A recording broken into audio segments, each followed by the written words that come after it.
Hello and welcome to Motorsport Speak, a weekly motorsport podcast brought to you by the team behind Motorsport Monday and motorsportweek.com. My name's Dan Lawrence, and today I'm joined by our Formula E reporter and editor Jack Smith, and we're going to be talking all things electric because we had the inaugural Tokyo E-Prix over the weekend. Jack, how are you, and did you enjoy the race? Hi Dan, yeah, I'm good. The race was really good. It was a completely different race to Sao Paulo in the sense that it was a lot cagier because the track was a little bit tighter and a bit twistier.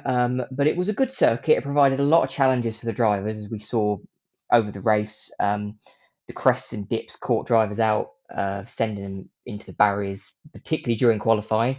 But it was a good race, and I think that you know what Japanese motorsport fans are like. They are incredibly enthusiastic, and you could see that in the grandstands. And I think it's another welcome addition to the calendar. Yeah, and it's a sort of Formula E itself wanted to make sure that it was a good event, didn't they? And they seem to be pouring a lot of efforts into marketing the event. There was sort of all those synergies with Fast and Furious Tokyo Drift, what with the advertising promos, and obviously Sun Kang from the actor from the franchise was like the celebrity guest, and gave glowing reviews when he had to go in the Gen 3 car. You had Yuki Tsunoda on the grid as well, so there was Formula E never seems to escape those little Formula One connections when it comes to their marketing or their branding. So there was that there as well. And yeah, I agree with what you said with the track. It definitely made it for a more cagey affair, just because there wasn't really much overtaking opportunities. So we didn't quite have the barnstorming finish we had in Sao Paulo, but we still had quite an intriguing race. I believe we had obviously Oliver Rowland for Nissan in their home race on pole, led for the majority, and there was just sort of this sort of jockeying behind and teammates helping each other with the attack modes and trying to sort of give each other track position. But eventually, it was Max Günther who emerged victorious. So I think we should talk about Günther first. What did you make of his performance? And it's kind of feel like we've been waiting for this result to come for him so far this season. Yeah, I agree. He's been, I would say, him and Roland have been the two probably most consistent and standout drivers this season in just the performances they've given. Gunter's been in the points in every race, and that Maserati has been threatening to do something good so far this season, and I think that it was just sort of confirmation that they have become a very much a resurgent team. Um, and yeah, he drove very, very well. I mean, he was very good in qualifying. He missed out very narrowly to Roland for the pole position, and um, I don't think it came as a surprise to anyone that he ended up winning the race. And I think that whilst I don't think he can realistically win the championship, I think he can certainly make a good go of it if these first five races are sort of anything to go on. Yeah, it was incredible racing from him, and I think it was all to do with sort of the managing the energy. It seemed to be that Günther just made a better go of it in terms of managing his energy. Sort of, I think Roland led for a lot of the race and had to conserve his energy at the end, and I think he just maybe miscalculated his energy conservation and his sort of timing to then try and attack again. Do you think that Nissan and Roland will be happy with a third successive podium in their home race, or do you reckon they'll be feeling a bit more disappointed that they arguably could have won that one? There's naturally going to be a bit of disappointment, but I think that from the body language that Roland gave off after the race and that of the team as well, that they were very happy with the podium. I think he said actually after the race that if you'd given me pole position and second place, I would have taken that. So I think they're very content with it. And I think it just shows that again, Nissan are another team that are very much kind of on the up this season. That's 3 podiums in a row for him. And he has been driving extremely well. And yeah, you're right. I think that he just miscalculated. I think if he'd let Günther go a little bit earlier, he may have had enough left to have got him at the end, because the last lap he actually was all over the back of Günther, but he just didn't quite have enough to do it.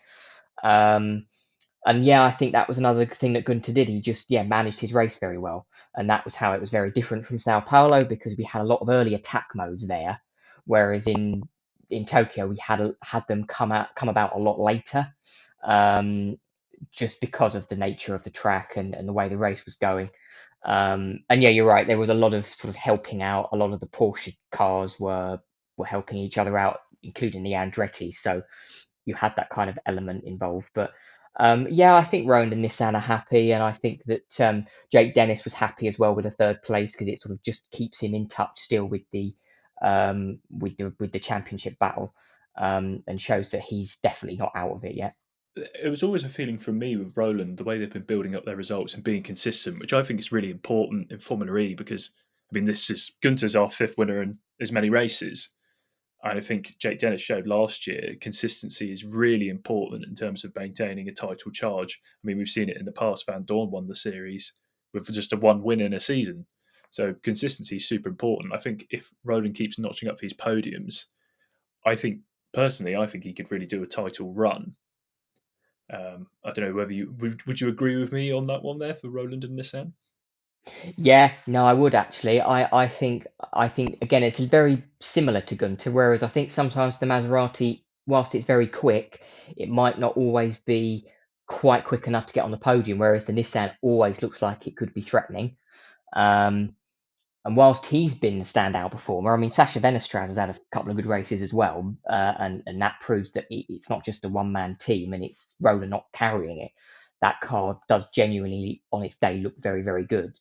Um, and this is why Jaguar played down their sort of billing quite early on as the favourites, because they know that it's incredibly unpredictable, and they know that literally on their day anyone can win. So I think that Roland by the end of the season could very much be in with a chance.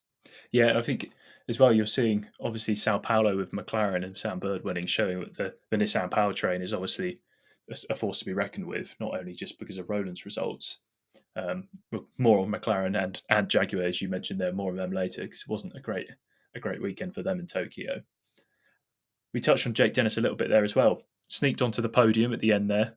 He was always sort of in contention. Again, he used his teammate to sort of execute his attack mode and not lose track position. He's sort of quietly building quite a competitive campaign. Obviously, he had that amazing win in the first race in Diriyah. His results have sort of meandered, but he seems to be getting into a stride of really being in the right places at the right time. Especially in this race, I felt he was sort of ready to just capitalise. I believe it was when Roland and Antonio Felix da Costa had that little squeeze moment to the outside wall, which da Costa wasn't very happy about. Dennis was able to capitalise at that moment. Just 10 points behind in the championship standings. So I guess we can't really count Dennis out. And he was your prediction. I remember after we reviewed Sao Paulo, he was your prediction for winning the race, and he really looked like at one point he maybe could have done. I actually was toying between either Jake Dennis or Max Gunter, and I obviously backed the wrong horse. But no, Jake did have a really good race though, and yeah, you're right. He is building quite a lot of momentum. I think the thing that's letting him and the team down is just their qualifying performances. Um, that's the one thing that I think is holding them back from actually having won another race. Because obviously after that win in Diriyah, the second race the next day, he was way down the field near the back and said it could have been two completely different cars. But he did actually put a relatively good recovery drive in Diriyah too, and got something out of it. So I think we're seeing that he is performing very well. It's just slightly going under the radar. Um, if Andretti can sort of hit the sweet spot a bit more in qualifying, in the races to come, then yeah, do not be surprised if he goes on and wins a race. And I think then you could really sort of count him in as a title challenger for sure if he won a race. Da Costa in fourth, obviously felt hard done by with the Roland incident there, but a good result for him and one that's probably really needed because obviously he had that tricky start to the season, not picking up points, and he now seems to be getting ahead of steam. Obviously, him and Verline, again, they worked very well together with managing their attack modes and helping each other out in their pink liveried Porsches. So yeah, good news for Da Costa to get into the top runners there, and then a good news again for Verline. He's maintained his championship lead, although he is sharing it now.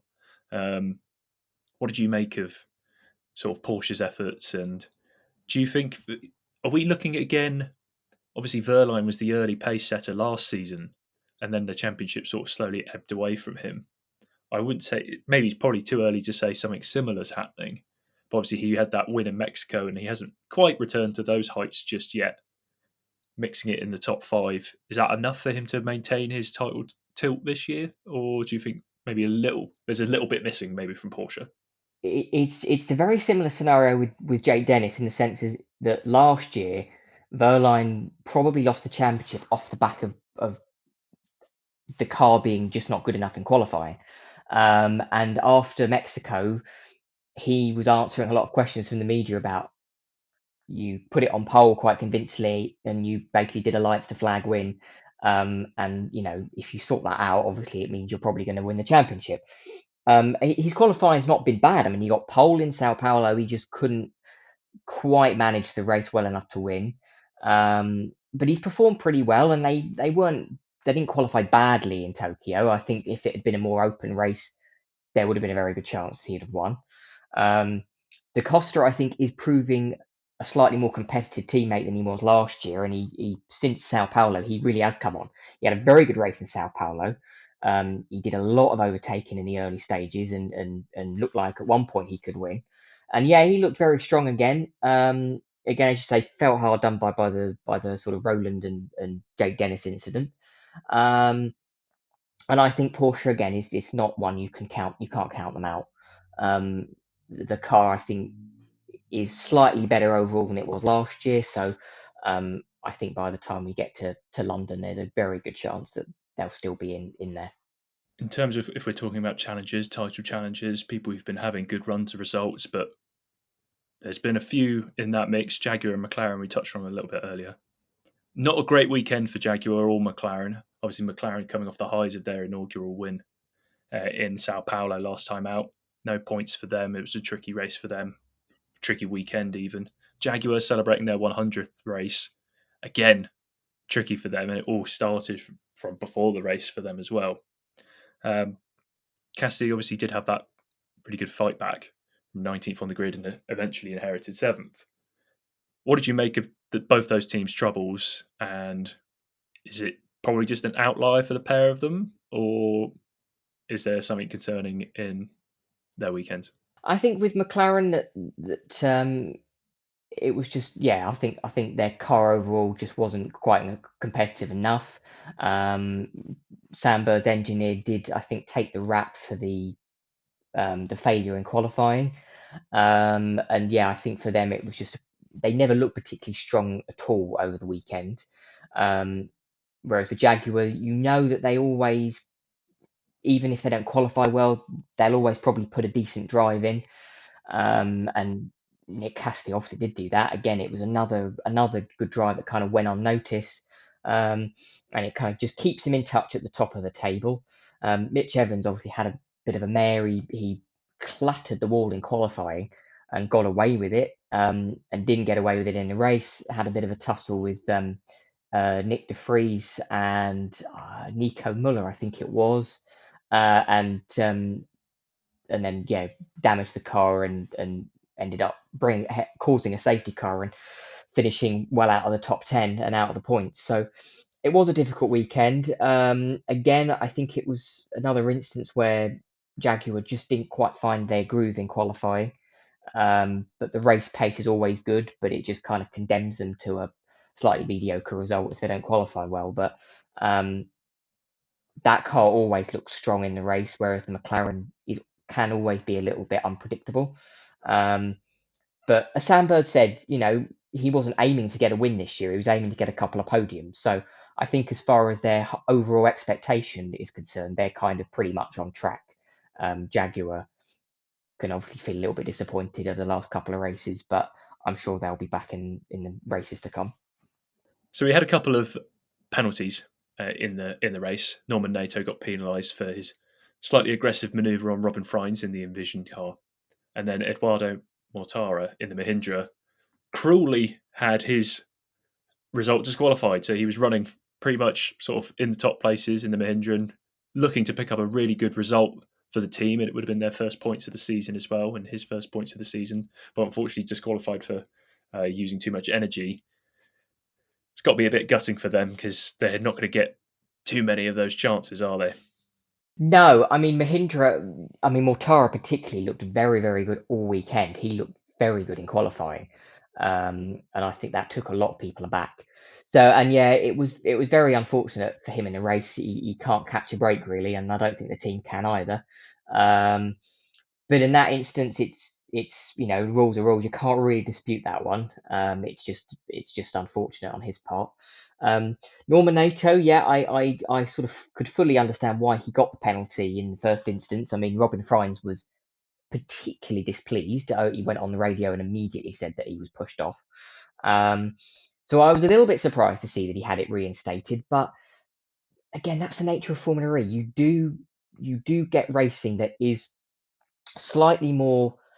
There is more contact, and there is a little bit more, not license to get your elbows out, but there's more likelihood of it to happen because the way the cars are built, if bits fall off, the likelihood is you'll be able to carry on racing if it's not too bad, which obviously differs from any other kind of single seater racing. Um, but yeah, we'll have to see what the fallout is from that one. I think Envision will probably have a little bit more to say about it. It wouldn't be the first time this season that we've had a few incidents. We had Jean-Eric Byrne, I think, incurred anger from a few drivers for one of the incidents in Diriyah, and this is just another similar situation. So we won't hear the end of it, but I'm sure they'll all make up at the end of the day. Yeah, it certainly seemed like the track itself kind of invited a bit of because of the because it was quite tight and there wasn't much overtaking opportunity. And particularly, I felt like the attack modes because the field was so bunched up, that just caused or was like it just created chaos a little bit as well when anybody elected to take the outside line to pick up the attack mode. Overall, first race in Tokyo. Before we move on to some exciting Formula E news, overall, what would you give it a rating for the debut Tokyo E-Prix? I mean, it depends on how generous one feels. I mean, I'll probably give it a 7 out of 10 because I think it whilst the entertainment value in the racing was not quite there, I think there is a case to be made that partly that could be down to also the way the strategy plays out in just how the Gen 3 car is. So there's a very good chance we could see a slightly different race next year when we've got the Gen Evo 3.5. The track itself was certainly over one lap. It was very exciting to watch. So I think there's a lot of room for entertainment there to come. As I touched on before, the atmosphere of the Japanese fans is always very good, so it's always going to be a good race from that point of view, and it's just another um, exciting venue to have on the Formula E calendar, and I'll certainly look forward to having it on the calendar again next year. And talking of excitement, we have a new manufacturer coming to Formula E next year, a name that many British sports car fans or global sports car fans will be sort of familiar with. Lola coming to play in Formula E next year as an OEM with Yamaha as a partnership. Obviously, Lola in its initial iteration sadly went out of business in 2012, but it's been brought back to life in the past few years. And this is its sort of first major step into going back on the global motorsport stage. What did you make of the announcement, and sort of what does it mean for not only Lola and Yamaha, but also for Formula E? Well, you know me quite well, Dan. You know that I'm a huge kind of motorsport amateur historian, so I love the fact that Lola is back in motorsport. It's such a prestigious name, and I think probably for some motorsport lay people that it may just be associated with a very botched attempt to be in Formula One about 27 years ago. But as a brand, as a manufacturer brand, and as a chassis builder, they have over time have been some of the very best because I mean, there was a point during the 80s and 90s where the majority of the IndyCar grid comprised of cars built by Lola. Yeah, as you say, great in sports cars. They've done a lot of the junior formulas as well, and obviously built Formula One cars for lots of other teams on as not just their own attempt. Um, so yeah, it's a very exciting development for Formula E and for Lola for them to choose Formula E as their first motorsport since kind of re-emerging. Um, Obviously, Yamaha have got again some very good motorsport heritage.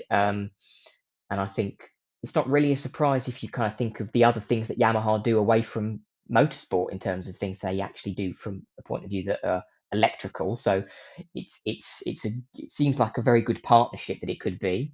For Formula E, I think it's great because for anyone who knows about motorsport and the history of motorsport, it's a big name to come into what is, in historical terms, quite a new motorsport. Formula E's only been going for about a decade.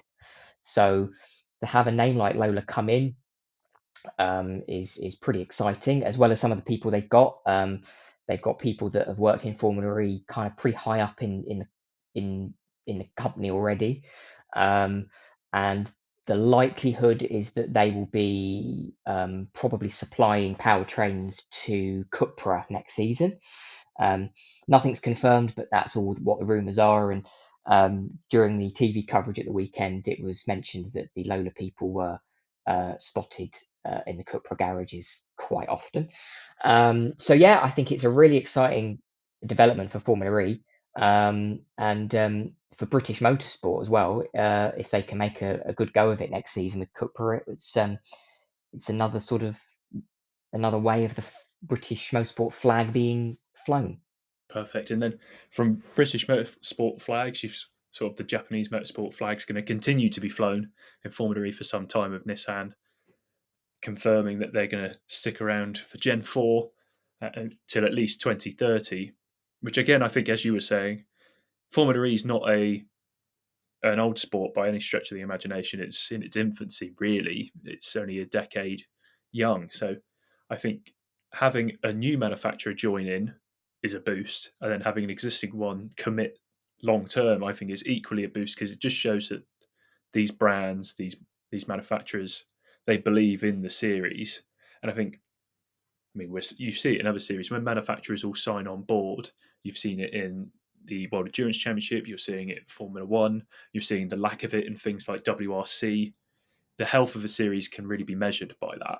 So I think, again, that's a really good piece of news for a long-term commitment from someone like Nissan, and just as they're looking to really be on the up in the series as well. Yeah, it's sort of really good timing actually, and I think it's good news for Formula E because it shows that they're the first team to formally commit to the Gen 4 era.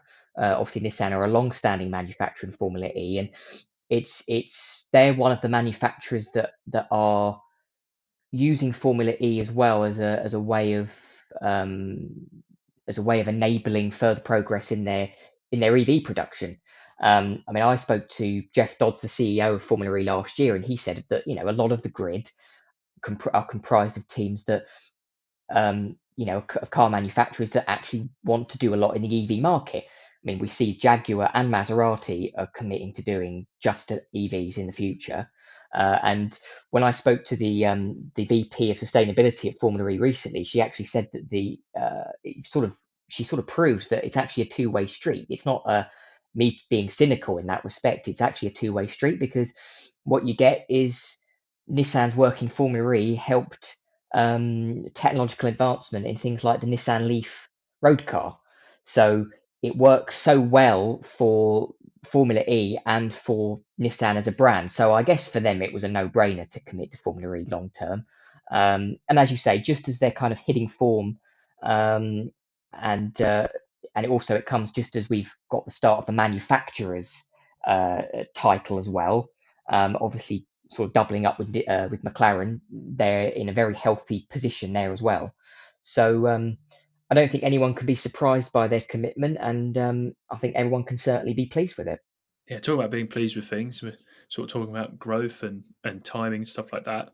Formula E, also ahead of the Tokyo E-Prix, released some figures about sort of the growth of the series as a whole.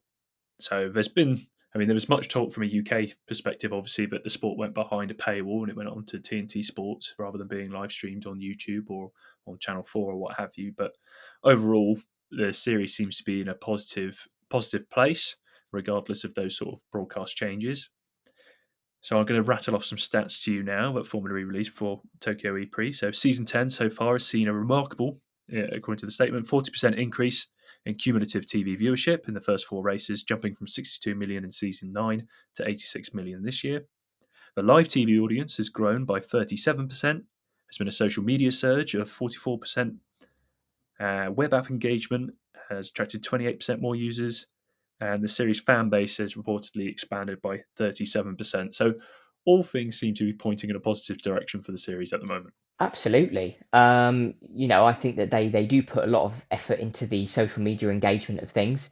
And yeah, with television, I mean, obviously it's been quite controversial to move it to TNT Sports rather than keep it on a free to air channel. And I can understand the frustrations that people feel with that because, a lot of Formula E fans don't want to go behind the paywall.